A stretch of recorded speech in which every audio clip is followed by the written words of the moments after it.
Hello great future teachers, this is उत्कृष्ट उपाध्याय। और आज के सेशन का टॉपिक है इंग्लिश पेडागोजी का एक इम्पॉर्टेंट टॉपिक, लैंग्वेज डेवलपमेंट। आज हम जानेंगे ये कि लैंग्वेज क्या होता है, लैंग्वेज की क्या डेफिनेशंस है और इसकी कुछ कैरेक्टरिस्टिक्स, और लैंग्वेज डेवलपमेंट मतलब ये जो पूरा सेशन है, ये पूरा जो सीरीज एक होगी जिसमें हम लैंग्वेज डेवलपमेंट के सारे एस्पेक्ट्स के बारे में बात करेंगे। What is language, characteristics of language, acquisition and learning, और आपका LSRW लिसनिंग स्पीकिंग स्किल्स, ये सारी चीज़ें, और principles of language, magazines of language learning. तो ये सारी चीज़ें सीरीज वाइज आपको एक एक करके वीडियोस में यहाँ पर देखने को मिलेंगी डिस्कशन में, ठीक है।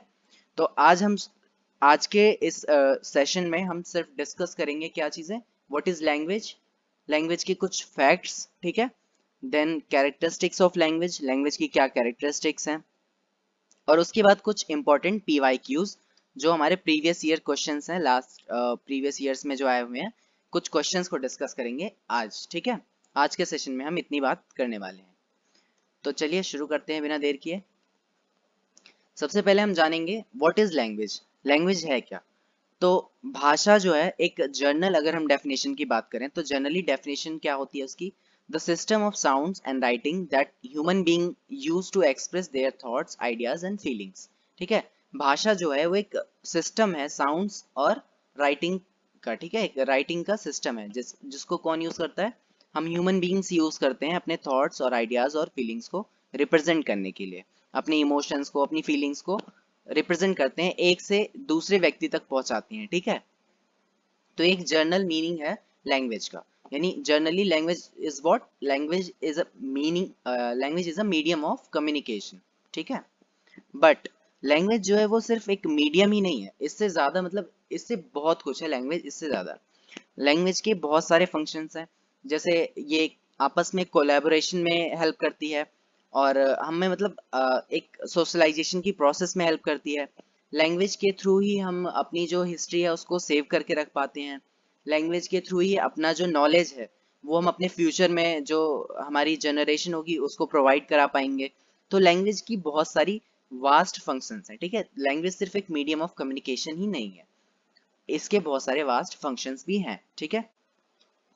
अब अगर हम कुछ लैंग्वेज के फैक्ट्स को देखें जो आपके एग्जाम में डायरेक्टली पूछे जाते हैं। Language development is a part of cognitive development. जो हमारा लैंग्वेज डेवलपमेंट है वो कॉग्निटिव डेवलपमेंट का ही पार्ट है, यानी संज्ञानात्मक विकास का ही हिस्सा है भाषा विकास, ठीक है। आपका जो संज्ञान है, जो आपका बौद्धिक विकास होता है, मेंटल डेवलपमेंट होता है या कॉग्निटिव डेवलपमेंट होता है, उसी का हिस्सा है लैंग्वेज डेवलपमेंट, ठीक है।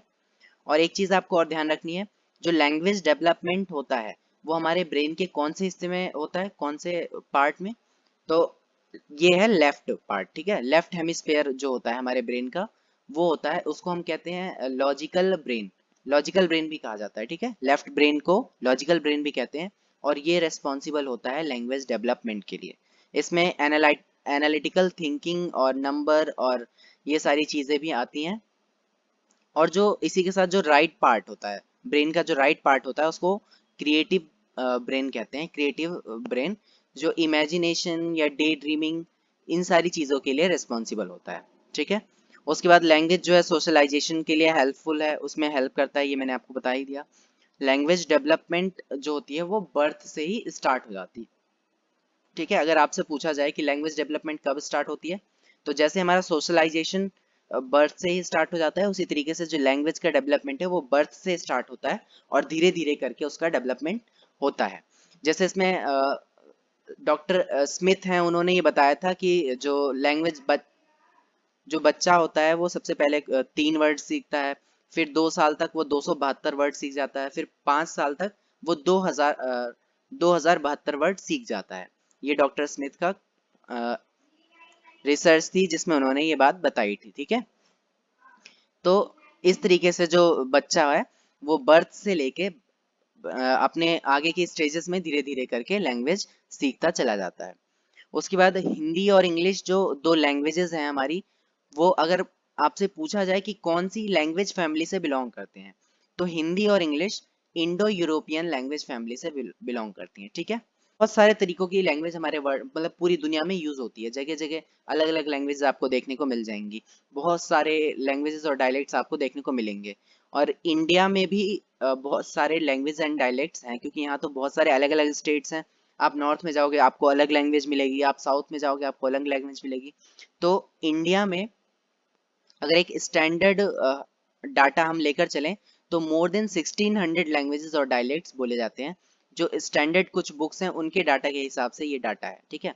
वहीं आप अगर गूगल करके चेक करते हैं तो आपको मिलेगा कि 19,500, ठीक है, 19,500 लैंग्वेजेस एंड डायलेक्ट्स हमारे इंडिया में पूरे बोले जाते हैं। ये 19,500 जो है वो मोर देन है, ठीक है, मतलब कोई एक फिक्स डाटा नहीं, ये चेंज होता रहता है। तो more than 19,500 languages and dialects आपको इंडिया में मिल जाएंगे बोलते हुए। उसके बाद अब हम बात करते हैं कैरेक्टरिस्टिक्स ऑफ लैंग्वेज, लैंग्वेज की कुछ कैरेक्टरिस्टिक्स, ठीक है, जिससे डायरेक्टली आपको कुछ क्वेश्चंस देखने को मिलेंगे। जैसे पहला क्या है, language is a system of communication. ये बात हम स्टार्टिंग से ही सुनते आ रहे हैं कि लैंग्वेज जो है वो, भाषा जो है वो माध्यम है, कम्युनिकेशन का एक सिस्टम है, ठीक है। नेक्स्ट है लैंग्वेज इज आर्बिटरी। आर्बिटरी का मतलब होता है कि जो वर्ड्स आप यूज कर रहे हैं और जो उसकी मीनिंग है उनके बीच में कोई रिलेशन नहीं है, ठीक है, उनका एक बस रैंडम रिलेशन हमने अपने आप से फिक्स किया है। जैसे अगर मैं कहता हूँ BAT बैट, तो BAT बैट से बैट बोलने पर आपके माइंड में जो बैट की इमेज बन रही है वो हमने खुद रिलेट किया है, उसका आपस में कोई मीनिंग, आपस में कोई रिलेशनशिप नहीं है, ठीक है। वहीं अगर टी की जगह आप टी हटाकर आर लिख दोगे तो BAT क्या हो जाएगा, बार, उसका मीनिंग चेंज हो जाएगा, यानी सिर्फ एक लेटर आपने चेंज किया उसका मीनिंग चेंज हो गया।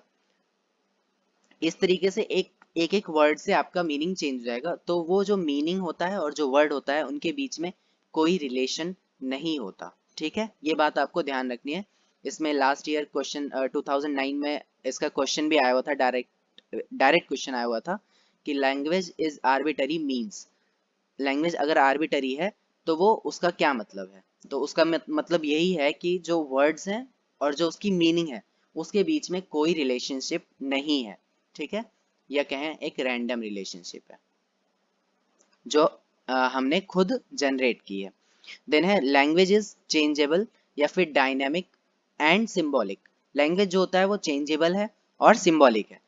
चेंजेबल का मतलब जैसे कुछ वर्ड्स होते हैं या लैंग्वेज जो मतलब धीरे धीरे डेवलप कर रही होती है, तो टाइम के साथ इसमें बहुत सारे चेंजेस आते रहते हैं। बहुत सारे वर्ड्स को आप पहले कुछ और बोल रहे होते हैं और अब आप उसको किसी और मीनिंग में यूज करते हैं, या फिर उसका जो स्पेलिंग है उसमें चेंज आ सकता है।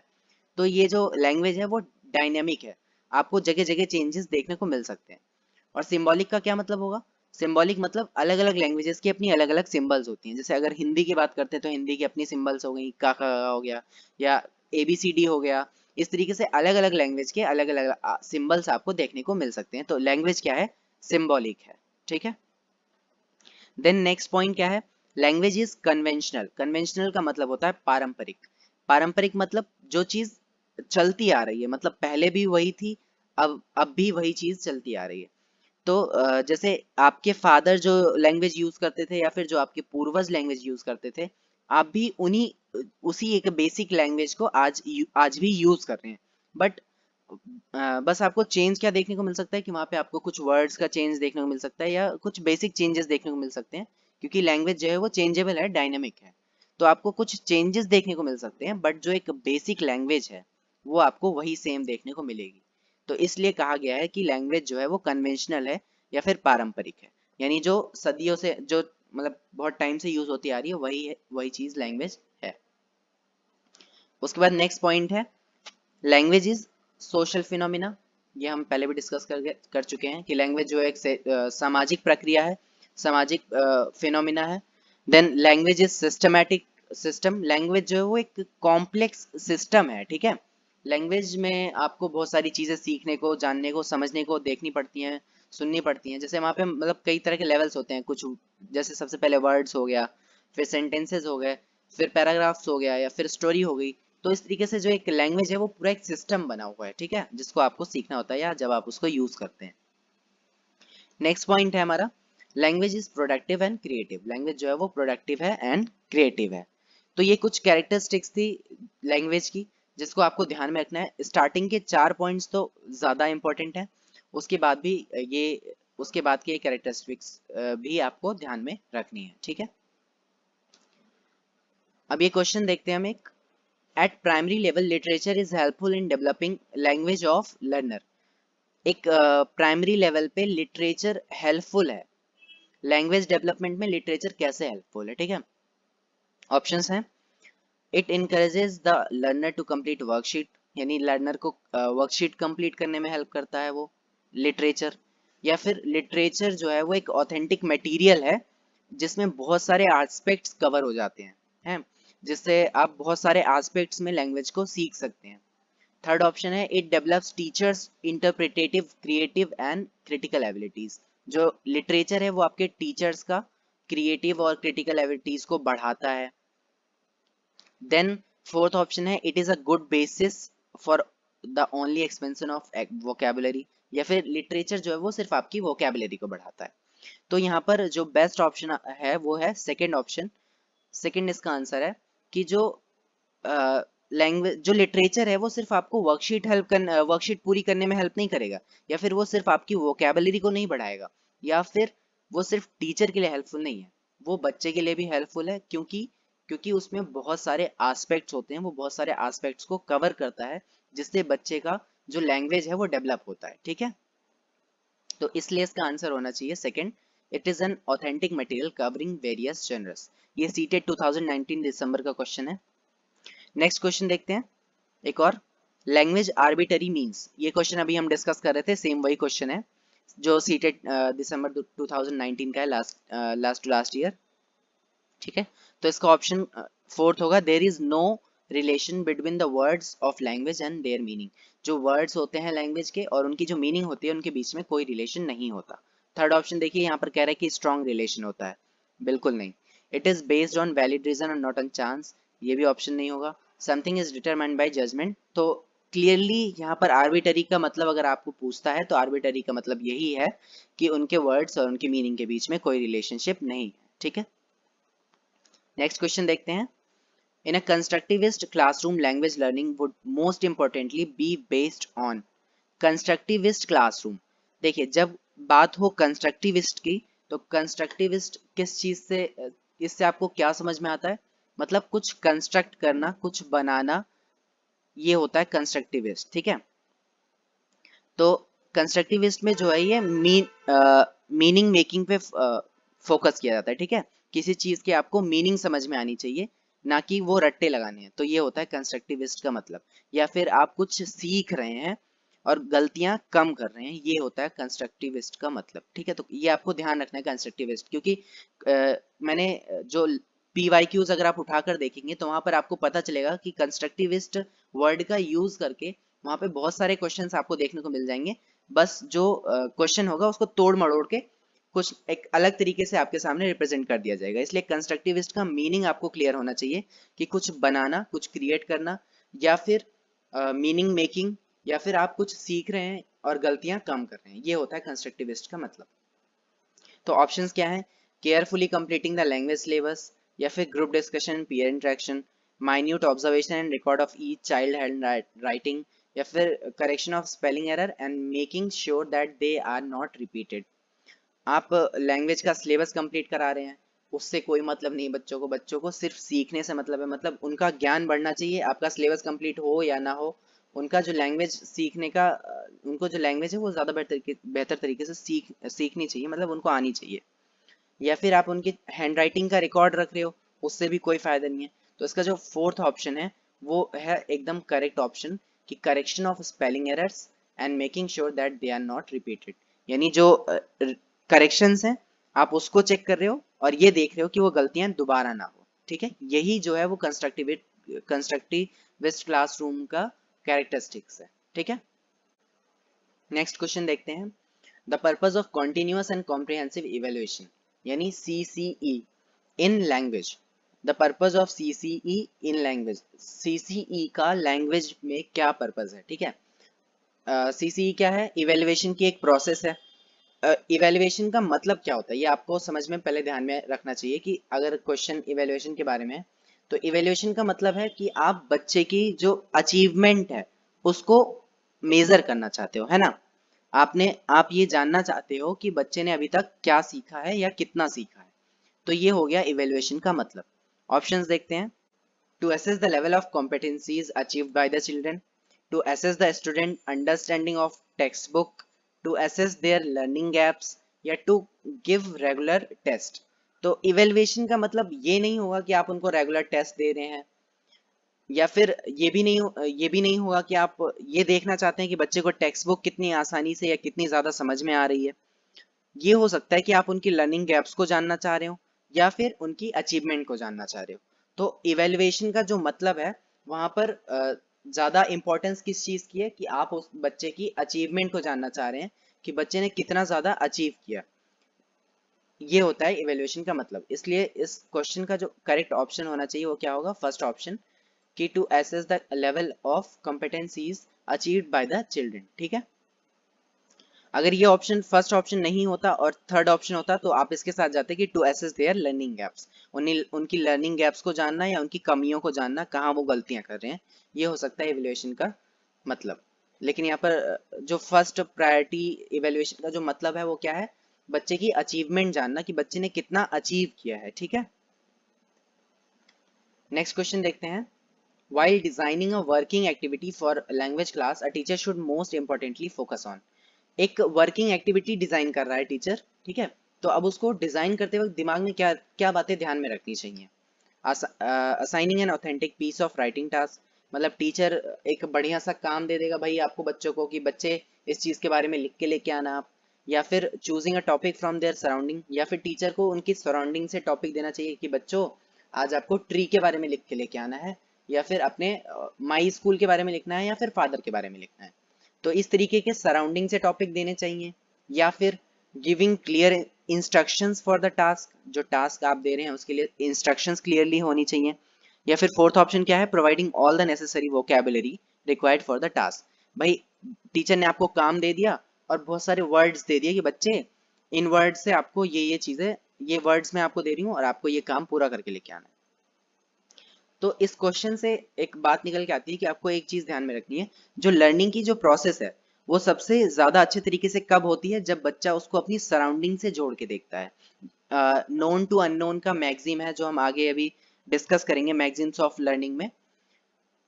उसमें हम ये जानेंगे कि जो लर्निंग होनी चाहिए वो नोन टू अननोन होनी चाहिए, यानी जो चीजें हम पहले से जानते हैं उससे जोड़कर हमें उन चीजों को बताना चाहिए जो हमें नई सीखनी है। तो इसलिए अगर बच्चे को हम सराउंडिंग का टॉपिक देते हैं तो जो चीजें उसको पता होंगी वो उसको ज्यादा बेहतर तरीके से कर पाएगा और उसका डेवलपमेंट और अच्छे तरीके से होगा। ठीक है। इसलिए इस क्वेश्चन का जो ऑप्शन होगा वो होगा second option, correct option, choosing a topic from their surrounding. एक टीचर को अगर वो एक्टिविटी डिजाइन कर रहा है बच्चों के लिए तो जो टॉपिक है उसको उसके सराउंडिंग से चूज करना चाहिए। नेक्स्ट क्वेश्चन देखते हैं। The purpose of diagnostic test in the language learning.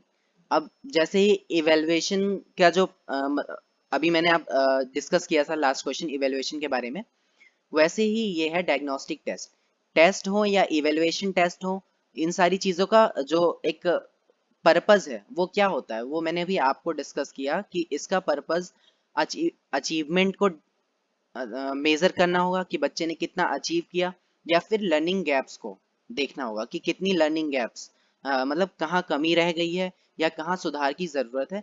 तो ये सारी चीजें इवेल्युएशन या फिर टेस्ट वगैरह के थ्रू ये उसका मतलब मेन पर्पस होता है। ठीक है। तो क्वेश्चन देखते हैं। क्वेश्चन कह रहा है कि डायग्नोस्टिक टेस्ट का पर्पस क्या होगा लैंग्वेज लर्निंग में। ऑप्शन है know the gaps in learners understanding, give feedback to the parents PDM in the PTM, fill the progress report of student, या फिर plan and prepare question for summative assessment.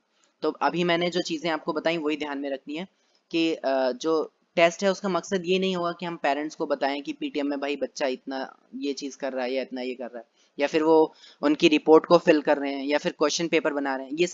ये सारी चीजें बेकार की बातें हैं। आपको क्या ध्यान में रखना है, अगर टेस्ट है या इवेल्युएशन प्रोसेस है तो उसका सीधा मतलब ये होगा कि हम बच्चे के अचीवमेंट लेवल को जानना चाहते हैं कि बच्चे ने क्या सीखा है। ठीक है।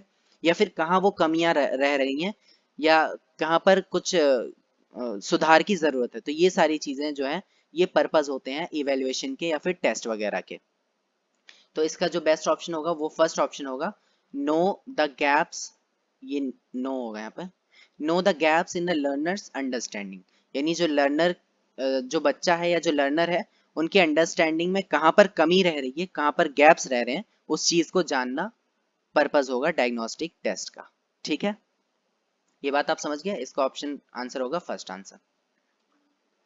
तो ये क्वेश्चंस थे जो आज हमने डिस्कस किए, ये सारे PYQs थे। यहाँ मैंने आपको यहाँ पर शो भी कर रखा है कि ये सीटेट 2019 जुलाई का क्वेश्चन है, ये भी ऐसे ही, एंड देन ये जुलाई का ये भी क्वेश्चन है।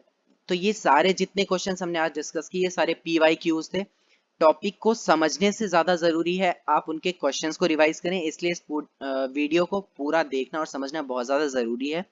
और आगे के जो सेशंस होंगे, आज के सेशन में हम बस इतना ही डिस्कशन कर रहे हैं वरना वीडियो ज़्यादा लंबी हो जाएगी। आगे के सेशंस में हम एक्विजिशन एंड लर्निंग और उनके डिफरेंसेस के बारे में, या फिर उसके बाद हम बात करेंगे कि नॉर्म चॉम्स्की क्या कहते हैं लैंग्वेज के बारे में, और यूनिवर्सल ग्रामर क्या चीज़ है, और उसके बाद फिर कुछ उससे related PYQs, previous year questions, और फिर आगे principle of language learning, magazines of language learning. मतलब ये सारी चीज़ें हम आगे की वीडियोस में, आगे के सेशंस में डिस्कस करने वाले हैं, और उनका जो लिंक है वो आपको मैं डिस्क्रिप्शन बॉक्स में प्रोवाइड कर दूंगा। ठीक है, तो आप वहाँ से एक्सेस करके बाकी के भी वीडियोस को देख सकते हैं। और ये सारा का सारा टॉपिक बहुत ज़्यादा इंपॉर्टेंट है, इसलिए मिस नहीं करना है।